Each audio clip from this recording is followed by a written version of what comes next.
welcome to the Trauma Treatment Collective vlog. Today we're going to be talking about where do you start in trauma treatment as a trauma therapist.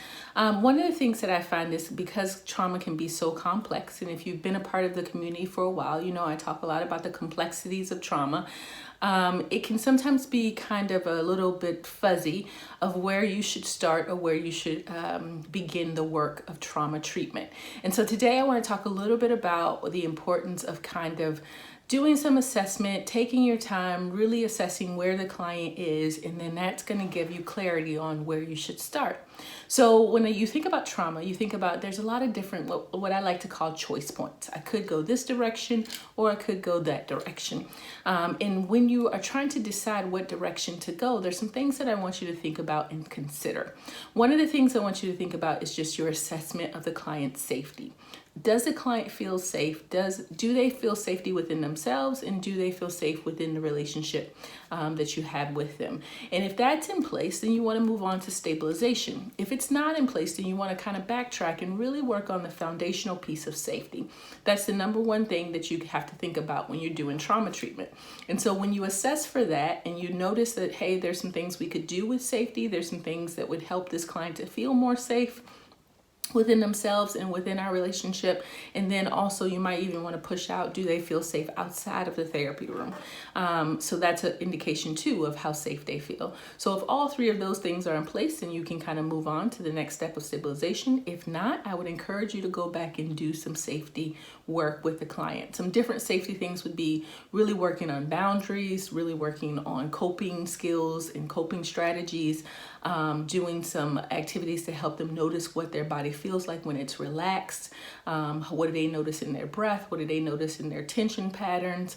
What do they notice kind of in their thoughts? Just really helping them to establish this sense of what it feels like to be in a less hyper vigilant or less stressed state. And so when you're doing that, that's really good. And so then if that's in place and you've done that work and you feel like the client is okay and you assess for safety and it's good, then you might want to move on to stabilization. And stabilization is really being able to take the coping skills and the coping strategies that you've learned in session and then being able to take those out into the community. So when the client is coming in and reporting that I had a situation, it was very triggering for me, but I was able to do my deep breathing, or I was able to do my grounding exercise, or I was able to orient to something that was pleasant in my environment, and I noticed that shift. When they start to report those kinds of things, you know that stabilization is in a good place. Because not only are they able to use those skills in the therapy room, then they're able to take those skills out and use those skills in the community. And so that is a good indication that you are ready to move to the next step. Now, if all of that is in place and the client has good safety, they have good stabilization, then I would encourage you to start processing some of their past trauma. This is one that can be kind of tricky because the way that trauma links up in the brain is what fires together, wires together. So that's why they use that old example of a Vietnam vet coming home from the war. They're walking down the street and a car backfires and they kind of go to the ground because it reminds them of what happened in the war. And so that sound has now wired up with danger. And so those things are now connected. And so when you're working with clients, then realizing that there's lots of connections, especially if you're working with complex or developmental trauma, there's lots of different connections and the brain has wired up in lots of different ways that you're going to be working to help the client rewire different connections that have been made. And so as you're working on trauma, you can kind of get in there and you start to realize we're going off in all these different directions and they're talking about all these different things. But it all started with this one thing that they talked about, this one event, but then that linked up to something else and that linked up to something else and that linked up to something else. And before you know it, you feel like you're going in 5 different directions. One of the things that I would encourage you to do is work an event and work from the outside in. In somatic experiencing, they have what they call kind of the trauma timeline. And so the idea is that the most horrific part of the trauma is in the middle, and we call that T0. And then you work your way out to T+1, that's time after the trauma, and T-1, that's time before the trauma. And really the idea is to work your way from the outside in. So if a client's talking about a time where there was a horrific incident with their parent and their parent did some, sorry about that, that's my cat, but their parent did some things that were threatening to them, and they're reminded of that, then really talking about that and helping them to think about, okay, what was that day like? What do you remember about that day? When did you wake up? And so you're kind of pulling them out to T minus 10 maybe, to thinking about the beginning of that day and what they were doing and who they were enjoying, and really resourcing the client and helping them to really notice that everything about that day wasn't horrible. It was just this one incident. And so by the time that they get to the actual incident that they consider to be the traumatic incident, it doesn't have as much sting because they have resourced themselves in. And this can take actually over a course of sessions. It's not just one session that you're working, it's over a course of sessions that you're working to kind of work your way into the trauma in the traumatic event. So that's one way to think about it when you're thinking about, okay, where are we going to start with this whole thing, is to work from the outside in. So what's the farthest place I can get? When did you know? So T plus 10 would be, when did you know you were safe, or when did you know that event was over? That would help them to kind of get out to T plus 10. And then you work your way back in to when the traumatic event happened. So I hope this is making sense, but really one of the greatest ways to kind of figure out where to start is to start on the outside. If you try to start with the most horrific thing, it sometimes can be super overwhelming to the client. And so therefore that can cause risk of re-traumatization. That can cause risk of them kind of fleeing from the process. They don't want to deal with it because it's too much.